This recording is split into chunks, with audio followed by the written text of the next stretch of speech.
உலக மாயையிலே உழலும் என் நண்பா, உலகம் ஒரு நாள் கைவிடும் போது நீ எங்கே நண்பா, என் நண்பா நீ எங்கே நண்பா. உலக மாயையிலே. ஆண்டவராகிய இயேசு கிறிஸ்துவின் பரிசுத்த நாமத்தில் உங்களை அன்புடன் வாழ்த்துகிறோம். பரிசுத்த வேதாகமத்தில் மத்தேயு எழுதின சுவிசேஷம் 12ஆம் அதிகாரம் 11-12 வசனங்களில், அதற்கு அவர், உங்களில் எந்த மனுஷனுக்காகிலும் ஒரு ஆடு இருந்து அது ஓய்வு நாளில் குழியில் விழுந்தால் அதை பிடித்து தூக்கிவிட மாட்டானோ? ஆட்டை பார்க்கிலும் மனுஷனானவன் எவ்வளவோ விசேஷித்திருக்கிறான். ஆதலால் ஓய்வு நாளிலே நன்மை செய்வது நியாயம்தான் என்று சொன்னார் என்று வாசிக்கிறோம்.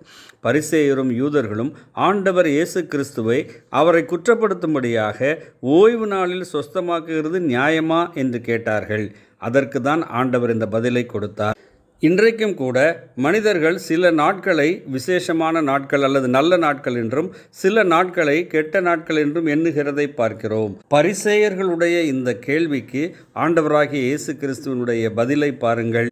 உங்களில் எந்த மனுஷனுக்காகிலும் ஒரு ஆடு இருந்து அது ஓய்வு நாளில் குழியில் விழுந்தால் அதை பிடித்து தூக்கிவிட மாட்டானோ என்று ஆண்டவர் கேட்கிறார். நிச்சயமாக தூக்கி விடுவானே. ஆகவே அந்த ஆட்டை காட்டிலும் மனுஷர்கள் விசேஷமித்தவர்களாய் இருக்கிறதுனாலே அவனை வியாதியிலிருந்து சொஸ்தமாக்கி காப்பாற்றுவது அவசியம் என்று ஆண்டவர் கூறுகிறார். ஆம், பாவ நோயினாலே பீடிக்கப்பட்டிருக்கிற மனிதர்களை காப்பாற்றுவதற்காகவே ஆண்டவராகிய இயேசு கிறிஸ்து இந்த உலகத்திலே மனிதனாக வந்தார். இந்த பாவ நோயிலிருந்து மனிதனால் வெளியே வர முடியாது, அவனால் சுகம் பெற முடியாது. அவனை விடுதலையாக்குவதற்கு, காப்பாற்றுவதற்கு, ரட்சிப்பதற்கு ஒரு இரட்சகர் அவசியமாக இருந்தது. ஆகவே தான் ஆண்டவர் இயேசு கிறிஸ்து இந்த உலகத்திலே மனிதனாக வந்து பாவம் இல்லாதவராக வாழ்ந்து மனுக்குலத்தின் பாவ பாரத்தை எல்லாம் தன் பேரிலே ஏற்றுக்கொண்டு சிலுவையிலே அந்த பாரத்தை எல்லாம் சுமந்து தீர்த்து விட்டார்.